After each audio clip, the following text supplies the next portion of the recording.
So children, motor, construction of motor, first of all, we will understand. Motor is consists of armature coil. Why we are saying armature coil? Because its working is basically based on the two arms you can see here as in the diagram, PQ and RS. PQRS is an armature coil which is kept in the strong magnetic field north and south pole. It is connected with a DC source of battery as you can see in the figure, and it has two split rings, that is X and Y. Split ring two are there, X and Y, and there are two brushes, B1 brush and B2 brush.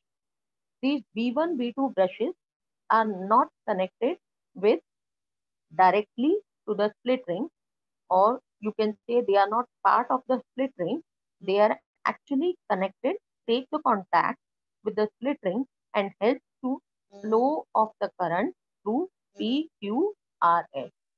The direction of current, as you can see as per the battery terminal in PQRS, will be clockwise direction, because in PQ the direction of current will be upward, and in RS arm the direction of current will be downward. Now what is the purpose of B1 and B2?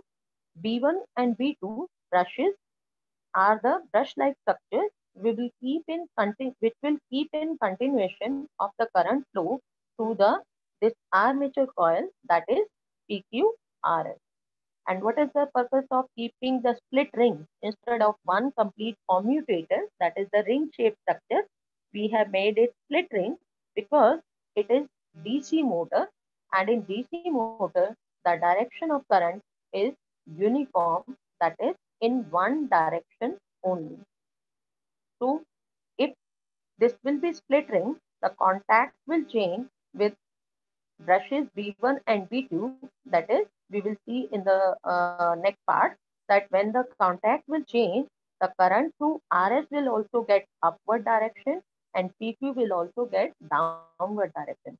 That means in the armature coil, the current direction will remain same, that is in clockwise direction.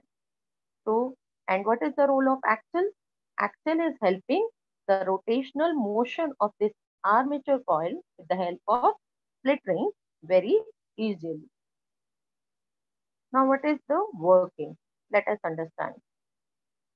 We said that in armature coil, the current direction is in PQ is upward, and in RS arm, the direction of current is downward.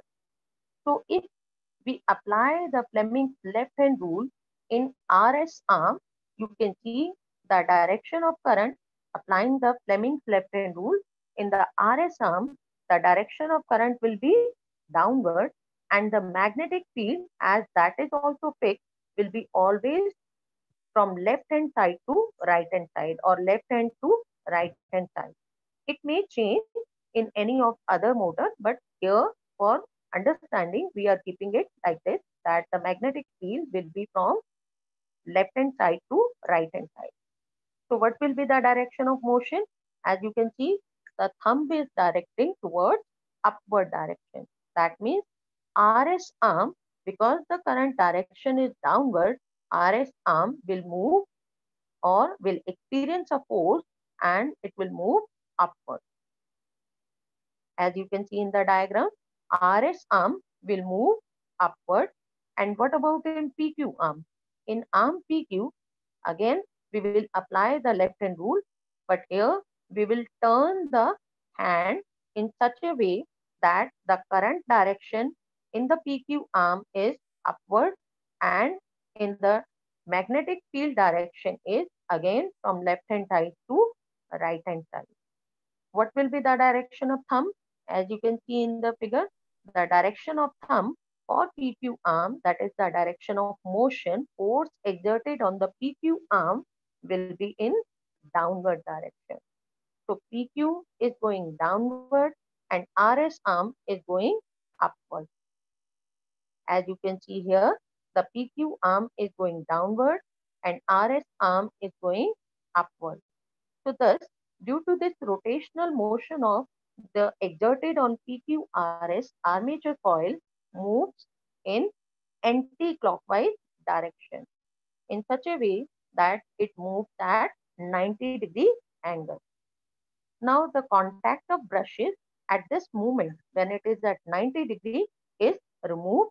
That is, for fraction of second, the current is not flowing through this armature coil. So there is no force should be exerted, but due to the rotational inertia, that is in the rotational motion it is moving, so and it is having heavy mass of armature coil.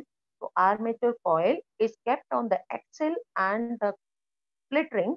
With the help of these two devices, it again falls at 90 degree.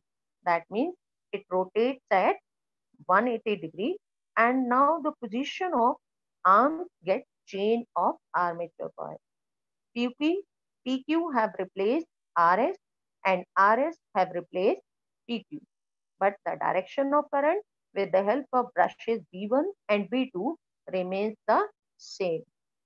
Now the current through RS is flowing in upward direction, and through PQ the current is flowing downward direction.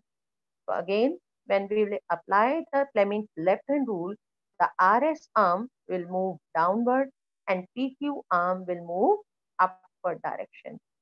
So this way, this armature coil will again start turning downward from RS side, and or